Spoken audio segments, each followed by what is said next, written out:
East India কোম্পানির সাম্রাজ্যে Lord Cornwallis যেমনভাবে চিরস্থায়ী বন্দোবস্তের প্রথা চালু করেছিলেন, বাংলাদেশ ফুটবল সাম্রাজ্যে কাজী সালাউদ্দিনও ঠিক তেমনিভাবে যেন চিরস্থায়ী বন্দোবস্তের প্রথা নিজেই নিয়ে নিয়েছিলেন। বাংলাদেশ ফুটবল ফেডারেশনের সভাপতি হিসাবে তার যেন কোনো বিকল্প নেই। সেই কারণে টানা চারটি মেয়াদে টানা 16 বছর তিনি বাফুফে প্রেসিডেন্ট হিসেবে দায়িত্ব পালন করেছেন। শুধু তাতেই থেমে থাকেননি, পঞ্চম মেয়াদেও আগামী মাসে অক্টোবরের 26 তারিখে যে বাফুফে নির্বাচন হবার কথা, সেইখানেও আবারও বাফুফে সভাপতি হবার দৌড়ে তিনি প্রতিদ্বন্দ্বিতায় থাকবেন, ভোটে দাঁড়াবেন, এরকম ঘোষণাও দিয়েছিলেন। বাংলাদেশ ফুটবলের জন্য স্বস্তির খবর যে কাজী সালাউদ্দিন সেই ঘোষণা থেকে সরে এসেছেন। বাংলাদেশ ফুটবল ফেডারেশনের সভাপতির চেয়ারটা ছাড়ার ঘোষণা তিনি দিয়েছেন। এদেশের ফুটবলের জন্য এইটাকে একটা খুব বড় স্বস্তির খবর নয়? এবং সেই সূত্র ধরেই প্রশ্নটা চলে আসছে, তাহলে নতুন বাফুফে প্রেসিডেন্ট হিসেবে বিকল্প কে? আর এই জায়গাটাতে বাংলাদেশ ফুটবলের একটা বড় আফসোসের জায়গাও তো রয়েছে। দেখুন, দীর্ঘ সময় ক্ষমতায় থাকতে পারবেন না এমন কোনো কথা আমি বলছি না। ফুটবলের কথা যখন আমরা বলছি তখন এই ফুটবলেও এরকম ঢের উদাহরণ রয়েছে। বিভিন্ন দেশগুলোর ফুটবল ফেডারেশনের প্রেসিডেন্টও এরকম দীর্ঘ সময় ধরে দায়িত্বে আছেন, অনেক উদাহরণ আছে। এমনকি ফিফা প্রেসিডেন্টের দায়িত্বও তো জোয়াও হ্যাভেলান, সেপ ব্ল্যাটাররা কত সময় জুড়ে ছিলেন সেটা আমরা জানি। এখন ব্যাপার হচ্ছে গিয়ে কাজী সালাউদ্দিন যে এতটা সময় জুড়ে ছিলেন, তাতে বাংলাদেশ ফুটবলের উন্নতিটা হয়েছে কি? যদি তিনি উন্নতির পথে দেশের ফুটবল রাখতে পারতেন, সমস্যা ছিল না। ঘটনাটা কি ওরকম ঘটেছে? একটা বড় ব্যারোমিটার হিসেবে আমরা ধরতে পারি যে ফিফা র্যাঙ্কিং এ বাংলাদেশের অবস্থান কি।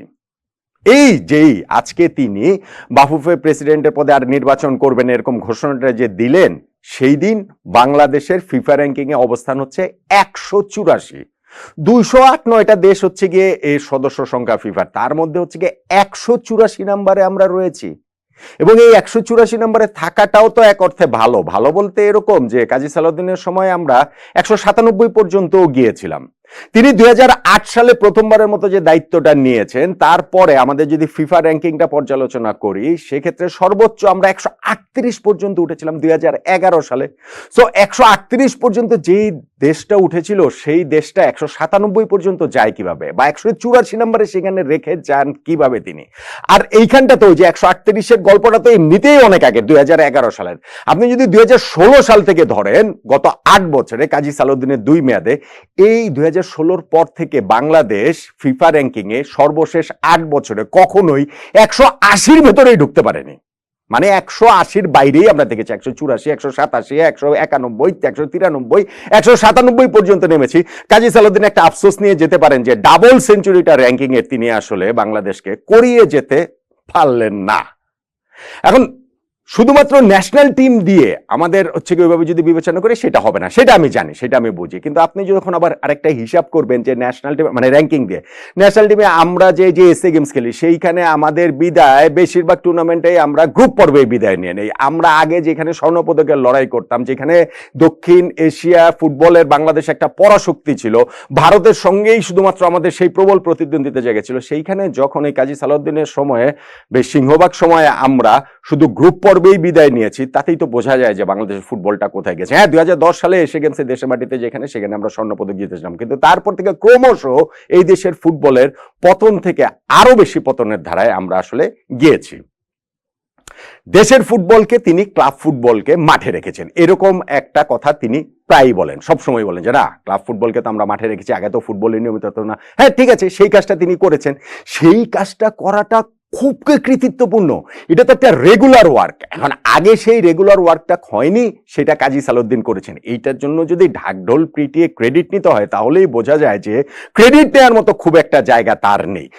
তাও আমি মানতে পারি, যখন তিনি প্রথমবার বাফুফে প্রেসিডেন্ট হলেন তখন তিনি এই কাজটা করেছেন, ঠিক আছে। কিন্তু এটা কি দেশের ফুটবলটা শুধু চলমান রয়েছে, ক্লাব ফুটবল চলমান রয়েছে, পেশাদার ফুটবল লিগ চলমান রয়েছে, এইটাকে ক্রেডিট হিসাবে আপনি 2008 সালের নির্বাচনের পর আপনি ধরতে পারেন। 2012 নির্বাচনের পরও একই কথা বলবেন, 2016 নির্বাচনের পরও একই কথা বলবেন, 2020-এর নির্বাচনের পরও আপনি একই কথা বলবেন। এইবারও আপনি ওই একই রকম বোল ফুটিয়ে আবার নির্বাচন করার আগ্রহ ব্যক্ত করবেন। মানে ব্যক্ত তিনি করেছিলেন। দেশের এখন যেটা হয়েছে যে গত 5ই আগস্ট যখন সরকার পতন ঘটে তখনই বোঝা গিয়েছিল যে কাজী সালাউদ্দিন থাকতে পারবেন না, অথচ সবাই এবং তার বিরুদ্ধে তিনি যেন থাকতে না পারেন এটার বিরুদ্ধে বিক্ষোভ টিক্ষোভ হয়েছে, জনদাবি তো সবসময় ছিল। কিন্তু তিনি একেবারেই একগুঁয়ের মতো বলে বসলেন 13ই আগস্ট যে না, আমি পরের নির্বাচনটাও আমি করব এবং আমি সেখানে বাফুফে প্রেসিডেন্ট পদে নির্বাচন করব। সেই পরের নির্বাচনটা হওয়ার কথা অক্টোবর মাসের 26 তারিখ। সেই অক্টোবরের 26 তারিখের নির্বাচনে তিনি প্রতিদ্বন্দ্বিতা করবেন, এটা একদিক দিয়ে বলছেন, আবার অন্য দিক দিয়ে ফিফার কাছে চিঠি পাঠাচ্ছেন যে এই নির্বাচনের তারিখটা কি পিছিয়ে দেওয়া যায় কিনা, এই যে সাম্প্রতিক যে স্থিরতার সময়টা কেটে গেলে তিনি আবার সেই মসনদে বসার মতো পায়তারা করতে পারেন কিনা। কিন্তু ফিফা থেকে স্পষ্ট জানিয়ে দেওয়া হয়েছে নির্বাচন একদিনও পেছানো হবে না, একদিনও পেছানো যাবে না। ফলে সালাউদ্দিন এখন দেশের এই সামগ্রিক এই পরিস্থিতিতে তার পক্ষে বাফুফে নির্বাচন করার মতো আর পরিস্থিতি নেই যে নেই, তিনি এই পদত্যাগ তো না, তিনি আর নির্বাচন করবেন না সেই ঘোষণাটা তিনি দিয়েছেন। আপনি মাঠের ফুটবলের কথা বলছেন, মাঠের বাইরের ফুটবলে কি আমাদের কেলেঙ্কারি কম হয়েছে? ফিফা থেকে আমাদের এই বাফুফের আর্থিক কেলেঙ্কারি নিয়ে প্রতিবেদন প্রকাশ করা হয়নি? তার এই সালাউদ্দিনের সময়কার যিনি সাধারণ সম্পাদক ছিলেন তার বিরুদ্ধে কি এইখান থেকে আবু নাইম সোহাগ, তার বিরুদ্ধে কি ওই নিষেধাজ্ঞা আসেনি? জরিমানা করা হয়নি যে তার সময়কার যে সহসভাপতি ছিলেন সালাম মুর্শিদি তার বিপক্ষে? এবং এগুলার দায় কি কাজী সালাউদ্দিন এড়াতে পারেন? কোনোভাবে এড়াতে পারেন? এমনিতেই তার সময় যে আর্থিক যে ব্যাপার সেবা রয়েছে সেই আর্থিক সচ্ছলতা নিয়ে তো অনেক বড় প্রশ্ন রয়েছে, এবং ফিফা থেকে যখন এইরকম ভাবে শাস্তির মুখে পড়তে হয় তখন তো আর ওই জিনিসটা একেবারে স্পষ্ট হয়ে যায় যে আর্থিক দিক থেকে কত কি তিনি এইখানটাতে নয়-ছয় করে গিয়েছেন। এখন বাংলাদেশ ফুটবলের দুঃখ বলেন, আফসোস বলেন, হাহাকার বলেন, সেই জায়গাটা কোথায় জানেন? জায়গাটা হচ্ছে গিয়ে যে সালাউদ্দিন ভাই যখন প্রথমবারের মতো এই বাফুফের সভাপতি হিসেবে নির্বাচন করলেন, ওই সময় মোটা দাগে বাংলাদেশের ফুটবল আঙ্গনের প্রায় নিরঙ্কুশ সমর্থন তিনি পেয়েছেন। কারণ কাজী সালাউদ্দিন ওয়াজ এ বিগ স্টার, বাংলাদেশের ফুটবল ইতিহাসের সর্বকালের সেরা খেলোয়াড় তিনি, সেই হিসেবেই তিনি স্বীকৃত। কিন্তু তিনি বাফুফে প্রেসিডেন্টের চেয়ারে বসে সেই খেলোয়াড়ি জীবনটাকে তিনি একেবারে কালিমার লেপ্টে দিয়েছেন। তিনি তার খেলোয়াড়ি জীবনের যত অর্জন সেটা বাফুফে প্রেসিডেন্ট হিসেবে তিনি একেবারে বিসর্জন দিয়ে দিয়েছেন।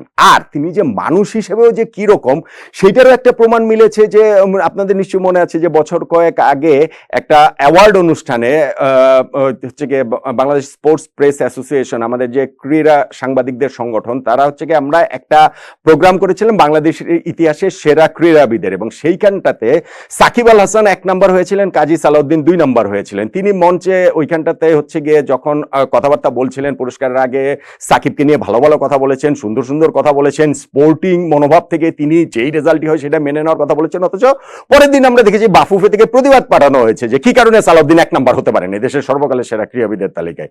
আরে ভাই, আপনি সর্বকালের সেরা ফুটবলার হবেন বলেই সর্বকালের সেরা ক্রীড়াবিদ আপনি হয়ে যাবেন? আর এইখানটাতে একটা নিশ্চয়ই জুরি বোর্ড টোর্ড সবকিছু পেরিয়ে এসে যখন এরকম একটা রেজাল্ট এসেছে এবং আপনি নিজে বলছিলেন যে স্পোর্টিং মনোভাব দিয়ে সেটা মেনে নেবেন, এবং তার পরবর্তীতে কাজী সালাউদ্দিন নিজে না, বাংলাদেশ ফুটবল ফেডারেশন থেকে এটার প্রতিবাদ লিপি পাঠানো হয়, তার মানে বোঝাই যায় যে মানুষ হিসেবেও যে তিনি আসলে কতটা কি আসলে পরিমাপের ছিলেন। এখন কাজী সালাউদ্দিনের সেই সাম্রাজ্যের পতন ঘটা মানেই কি বাংলাদেশের ফুটবলের সঠিক পথে ফিরে আসা? আমি সেটা মনে করি না।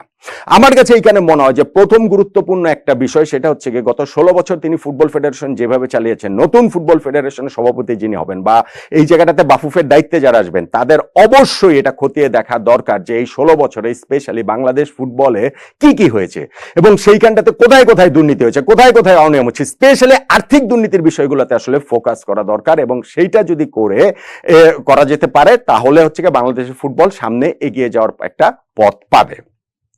বিকল্পকে কাকে এইখানটাতে আনা যেতে পারে? দেখুন, সালাউদ্দিন ভাই যে 4 মেয়াদে নির্বাচন করেছেন বাফুফে প্রেসিডেন্টের, সেখানে প্রথম মেয়াদে তার প্রতিদ্বন্দ্বী ছিলেন ওইখানটাতে আমিন আহমেদ চৌধুরী, সাবেক এক সেনা কর্মকর্তা, তাকে হারিয়ে তিনি প্রেসিডেন্ট হয়েছেন। 2012 সালের নির্বাচনে তিনি বিনা প্রতিদ্বন্দ্বিতায় তিনি বাফুফে প্রেসিডেন্ট হয়েছেন। 2016 সালে তার প্রতিদ্বন্দ্বী হিসেবে দাঁড় করিয়ে দেওয়া হয়েছে ফুটবল অঙ্গনের বাইরের এক লোককে, একজন সার ব্যবসায়ীকে। রাজনীতিবিদকে তাকে দাঁড় করে দেওয়া হয়েছে তার বিপক্ষে। সো সেইখানটাতেও তিনি পার পেয়ে গেছেন। আর 2016 আর 2020 সালের নির্বাচনে তার মূল প্রতিপক্ষ ছিল হচ্ছে গিয়ে বাদল রায় এবং আরেক সাবেক ক্রিকেটার ফুটবলার হচ্ছে গিয়ে মানিক ভাই। বাদল রায়কে তো নির্বাচনই করতে দেওয়া হয়নি। তিনি নির্বাচনে সবকিছু সকল প্রক্রিয়া শেষ করার পরও ইলেকশনের দিন তিনি মাঠেই আসেননি, ভোট কেন্দ্রেই যাননি, বলেছেন যে আমি এখান থেকে উইথড্র করে নিলাম। সো আমি মনে করি যে নতুন বিকল্পের ওই জায়গাটাতে না একটা বড় আফসোসের জায়গা আমাদের মনে হয় বাদল ভাই। বাদল রায় বাংলাদেশের ফুটবল ইতিহাসের ওই যে সেরা ফুটবলারদের তালিকায়, ছোট্ট তালিকাতেও তিনি যেমন থাকবেন, সংগঠক হিসেবেও তিনি আসলে খুবই দুর্দান্ত ছিলেন। সো এই জায়গাটা আমাদের জন্য, বাংলাদেশের ফুটবলের জন্য একটা দুঃখের জায়গা, একটা মিসিং এই জায়গাটা থাকবে। এখন নতুন বাফুফে প্রেসিডেন্ট হিসেবে কাকে আসলে আনবে, বাংলাদেশের ফুটবলের যারা রয়েছেন, সংগঠক যারা রয়েছেন, যারা এই যে ক্লাবগুলো রয়েছেন, ওই যে জেলা যারা হচ্ছে গিয়ে রয়েছেন, সবকিছু মিলিয়ে এটা তো ডিসিশন নেওয়ার নিঃসন্দেহে ব্যাপার রয়েছে। কিন্তু আমার কাছে মনে হয় যে সর্বশেষ যে ফেডারেশনটাতে সহসভাপতি হিসেবে ছিলেন যিনি ইমরুল হাসান, বসুন্ধরা কিংসের যিনি হচ্ছে গিয়ে প্রেসিডেন্ট, তিনি যথেষ্ট যোগ্যতার পরিচয় দিয়েছেন সংগঠক হিসেবে। এই জায়গাটাতে ভাবা যেতে পারে, আমি বলছি না যে মানে ইমরুল হাসানকেই আনতে হবে বা তাকে করলেই বাংলাদেশের ফুটবলের জন্য সব দিক থেকে বলা, আমি সেটা বলছি না। কিন্তু আমি বলছি যে এখন সাবেক ফুটবলার এনে, নামি দামি ফুটবলার আনা মানেই যে এই পথটাতে ফুটবলের জন্য খুব ভালো কিছু না। সালাউদ্দিন ভাই তো সেটা আমাদেরকে দেখিয়েছেন। সো এখানে পরীক্ষিত সংগঠকদের নিয়েই আসলে এগোনো হবে, নাকি ওই ফুটবলারদের মধ্যে থেকে কেউ তার ওই ইমেজ নিয়ে এসে ফুটবলটাকে ফুটবলের ইমেজ পুনরুদ্ধারের কাজটা করবেন, এইটা ফুটবল সংশ্লিষ্ট যারা রয়েছেন তারা নিশ্চিতভাবেই ভেবে দেখবেন। কিন্তু কাজী সালাউদ্দিনের রাহুমুক্ত বাংলাদেশের ফুটবল হয়েছে, এইটা আসলে আমরা বলতে পারি। সালাউদ্দিন ভাইকে নিয়ে আমাদের যে মোহটা ছিল 2008 সালে যখন তিনি বাফুফে প্রেসিডেন্ট হন, সেই মোহটা তিনি তার নিজের কারণে, নিজের যোগ্যতায় অথবা অযোগ্যতায় তিনি সেই মোহটা নিজে আসলে ভেঙে দিয়েছেন। এখন সালাউদ্দিন ছাড়া বাংলাদেশের ফুটবল নিঃসন্দেহে আরো এগিয়ে যাবে, সেই প্রত্যাশার জায়গাটা আমরা করতে পারি। মাঠের ফুটবলটা আরো গতিশীল হবে, মাঠের ফুটবলের ওই জায়গাটাতে ফাঁপা কোনো কিছু থাকবে না। এই দেখেন কিরকম একটা ফাঁপা সিস্টেম তিনি তৈরি করেছেন, যেখানে ফুটবলাররা 60-70 লাখ টাকা পারিশ্রমিক পেতেন, এখন নাকি হচ্ছে গিয়ে 6-7 লাখ টাকাতেও সেই ফুটবলাররা খেলবেন। সো এরকম ফাঁপা কোনো কিছু থাকবে না, সলিড একটা ফাউন্ডেশনের উপরে ফুটবল দাঁড়াবে। নতুন ফুটবল ফেডারেশনে যিনি প্রেসিডেন্ট হবেন, বাফুফে প্রেসিডেন্ট, তার সামনে সেই চ্যালেঞ্জটা অনেক বেশি করে থাকবে। আর শুরুতে যেই কথাটা বলছিলাম, বেসিক চাহিদার জায়গা আসলে তিনটা। একটা হচ্ছে কি আমাদের ক্লাব ফুটবল কাঠামোটাকে একটা শক্তিশালী ভিত্তির উপরে দাঁড় করানো, নাম্বার 1। নাম্বার 2 যেটা, সেটা হচ্ছে কি যে ন্যাশনাল টিমের ক্ষেত্রে আমাদের এই দক্ষিণ এশিয়ায় যে এসি গেমসের স্বর্ণপদক পাওয়ার জন্য আসলে আমরা কিভাবে কি করতে পারি। এবং নাম্বার 3 যেটা, সেইটা হচ্ছে গিয়ে আমাদের ফিফা র্যাঙ্কিং এ যেখানে আমরা 184 নম্বরে রয়েছি, সেই জায়গাটাতে আমরা উন্নতি করতে পারি কিনা। সালাউদ্দিন ভাই ফিরিস্তি দিতে গেলে তার অভাব হবে না। তার সময় ন্যাশনাল টিমের কোচ যে বদল হয়েছে 20-22 বার, সেটারও ফিরিস্তি দেওয়া যায়, অনেক কিছুর ফিরিস্তি আসলে দেওয়া যায়। এই ফিরিস্তিগুলো নতুন যে বাফুফে গঠিত হবে, বাফুফে প্রেসিডেন্ট যিনি হবেন, সেগুলো করাটাও, কাজী সালাউদ্দিন আমলে কোথায় কি হয়েছে সেগুলো করাটাও খুব গুরুত্বপূর্ণ বলে আমি মনে করি। কিন্তু আমার কাছে মনে হয় বাংলাদেশের ফুটবলটা এখন যেই জায়গাটাতে এসে দাঁড়িয়েছে, যেই দেশের ফুটবল গত 8 বছর ধরে সভাপতির সর্বশেষ 2 মেয়াদে 180-র মধ্যে যেই দেশের ফিফা র্যাঙ্কিং এ ঢুকতে পারেনি, সেই দেশের ফুটবলের এখন এইখান থেকে সামনেই শুধুমাত্র আমরা এগোতে পারি। সালাউদ্দিন ভাইয়ের চেয়ে ফুটবল খারাপ হওয়ার আর কোনো অপশন আছে বলে